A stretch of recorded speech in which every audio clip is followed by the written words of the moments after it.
જય માતાજી friends, welcome back to Vaghela's ખાના ખજાના। આજે હું તમારી માટે શિવરાત્રી સ્પેશિયલ ભાંગની રેસીપી લઈને આવી છું। શિવરાત્રી અને હોળી ઉપર આ ભાંગનો ઉપયોગ વધારે માત્રામાં કરવામાં આવે છે, પણ અહીંયા ભાંગના જે પાન છે તે બધી જગ્યાએ મળતા નથી।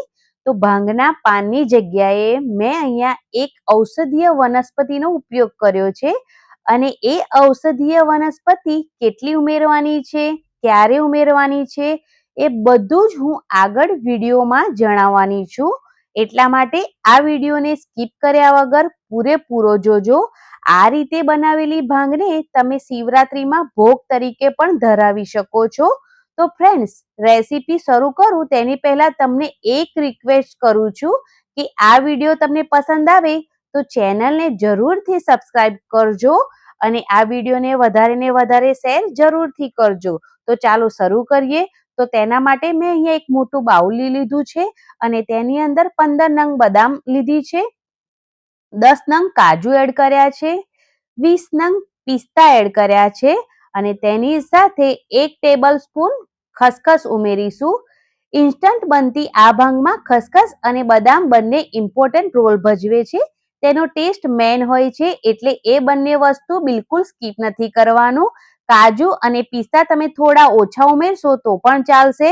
હવે બધું મિક્સ કરી તેની અંદર પાણી એડ કરી અને 2 થી 3 કલાક માટે ઢાંકણ ઢાંકી અને તેને પલાળવા માટે મૂકી દેવાનું છે। અને હવે તે જ રીતે એક બીજો બાઉલની અંદર 1 ટેબલ સ્પૂન મગજતરીના બી લેવાના છે, અને તેને પણ 2 થી 3 કલાક માટે પાણી એડ કરીને પલાળી રાખવાના છે। તમે થોડો વધારે ટાઈમ પણ તેને પલાળીને રાખી શકો છો। જે પ્રમાણે તમારી પાસે ટાઈમ હોય એ પ્રમાણે તમારે ડ્રાયફ્રૂટ્સને પલાળીને સાઈડ પર રાખવાના છે। હવે 3 થી 4 કલાક થઈ ગયા છે, એટલે તમે જોઈ શકો છો કે કાજુ બદામ સરસ રીતે ફૂલી ગયા છે, પિસ્તાની સાઈઝ પણ મોટી થઈ ગઈ છે, અને બધું જ એકદમ સરસ સોફ્ટ થઈ ગયું છે। હવે આપણે તેનું પાણી ચારણીમાં આ રીતે કાઢી લેવાનું છે, અને ત્યારબાદ આ પાણીને આપણે બિલકુલ ફેંકવાનું નથી, બંને બાઉલને સાઈડ પર મૂકી દેવાના છે। આ પાણીનો ઉપયોગ આગળ આપણે કરી લેવાનો છે। હવે એક મિક્સર જાર લઈશું અને તેની અંદર એડ કરીશું 1 ટેબલ સ્પૂન વરિયાળી, તેની સાથે 7 નંગ જેવી ઇલાયચી એડ કરીશું, નાની ઇલાયચી એડ કરવાની છે, અડધી ચમચી જેટલું જીરું એડ કરવાનું છે, અને કાળા મરી એડ કરવા, અડધી ચમચી જેટલા। ઇલાયચી બિલકુલ સ્કીપ નથી કરવાની, તેનો ટેસ્ટ ખૂબ સરસ આવે છે, એટલે ઇલાયચી જરૂરથી એડ કરવાની છે। હવે તેને એકદમ પાવડર આ રીતે પીસીને રેડી કરી લેવાનું છે। આ પાવડર તમે ઈચ્છો તો ચાળી પણ શકો છો, પણ આપણે તેની અંદર જે પલાળેલા ડ્રાયફ્રૂટ્સ છે તેને ઉમેરીશું, અને તેની સાથે જે આ પાવડર છે તેને ફરી એકવાર આપણે ગ્રાઇન્ડ કરી લેવાનો છે। તો જેટલી બી વસ્તુ છે એ બધી જ એડ કરવાની છે, અને આ તમામ વસ્તુમાં થોડું આપણે પાણી પણ એડ કરવાનું છે, અને જેટલું જરૂર લાગે એટલું પાણી એડ કરીને તેની એકદમ ફાઇન પેસ્ટ બનાવી લેવાની છે। આ રીતની જે રીતે તમે વિડીયોમાં જોઈ રહ્યા છો, તેને એક બાઉલમાં આપણે આ પેસ્ટને કાઢીને સાઈડ પર મૂકીશું, અને હવે જે મગજતરીના બીજ છે તેનું પણ આપણે પાણી કાઢી લેવાનું છે, અને તેને પણ એ જ મિક્સર જારમાં એડ કરી દેવાના છે, અને જરૂર લાગે એટલું થોડું પાણી એડ કરીશું, અને તેને પણ ગ્રાઇન્ડ કરી લઈશું। તો તેની પણ એકદમ ફાઇન પેસ્ટ બનાવીને રેડી કરી લઈશું આ રીતની।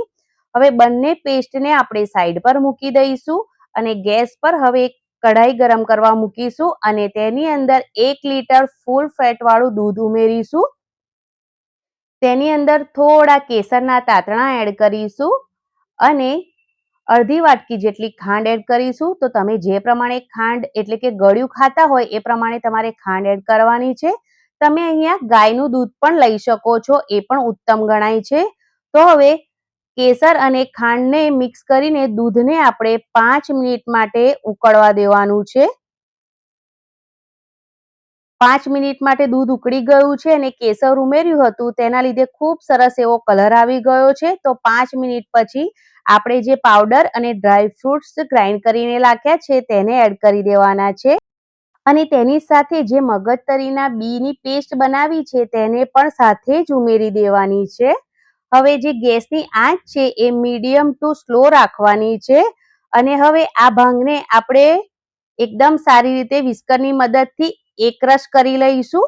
આ રીતે વિસ્કની મદદથી એકદમ સારી રીતે મિક્સ કરીને તેને એકરસ કરી દેવાની છે અને જે ડ્રાયફ્રૂટ્સ મસાલા છે દૂધ સાથે એકદમ સારી રીતે ભળી જાય ત્યાં સુધી હવે તેને ઉકળવા દઈશું.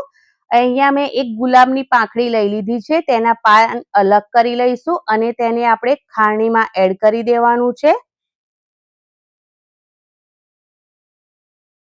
તો અહીંયા તમે ગુલાબની જગ્યા પર ગુલકંદનો ઉપયોગ પણ કરી શકો છો. સેમ એ જ રીતનો ટેસ્ટ આવશે, પણ બેસ્ટ રિઝલ્ટ માટે હું ગુલાબની પાંખડીનો જ ઉપયોગ કરું છું. તો અહીંયા એકદમ સારી રીતે દૂધ ઉકળી ગયું છે. હવે તેની અંદર 1 ચમચી ગુલાબની પાંખડી એડ કરી દીધી છે મેં અહીંયા અને તેની સાથે જ આપણે આ ભાંગને 5 મિનિટ માટે ઉકાળી લઈશું. તો 5 મિનિટમાં જ આ જે ભાંગ છે એ એકદમ સરસ ઉકળીને તૈયાર થઈ જશે. તો ગેસની ફ્લેમ છે તે એકદમ સારી રીતે સ્લો ટુ મીડિયમ જ રાખવાની છે અને તેને 5 મિનિટ માટે ઉકાળી લેવાની છે. તો હવે 5 મિનિટ થઈ ગઈ છે અને જે આપણી ભાંગ છે તે રેડી થઈ ગઈ છે. તો ગેસની જે ફ્લેમ છે તેને બંધ કરી દઈશું અને ભાંગને રૂમ ટેમ્પરેચર પર ઠંડી કરવા માટે મૂકી દઈશું. અને જ્યાં સુધી ઠંડી થાય છે ત્યાં સુધી મેં અહીંયા એક નાગરવેલનું પાન લઈ લીધું છે. આ રીતે તેને એકદમ ઝીણું સમારીને ખારણીમાં ઉમેરીશું. ભાંગની જગ્યાએ હું અહીંયા નાગરવેલના પાનનો ઉપયોગ કરી રહી છું, પણ બેસ્ટ રિઝલ્ટ અને બેસ્ટ ટેસ્ટ માટે ભાંગ રૂમ ટેમ્પરેચર પર ઠંડી થાય ત્યારબાદ જ આ નાગરવેલના પાનને આ રીતે ખાંડીને એડ કરવાનું છે ભાંગમાં. તો આ રીતે મેં અહીંયા પાનને એકદમ સારી રીતે ખાંડી લીધું છે.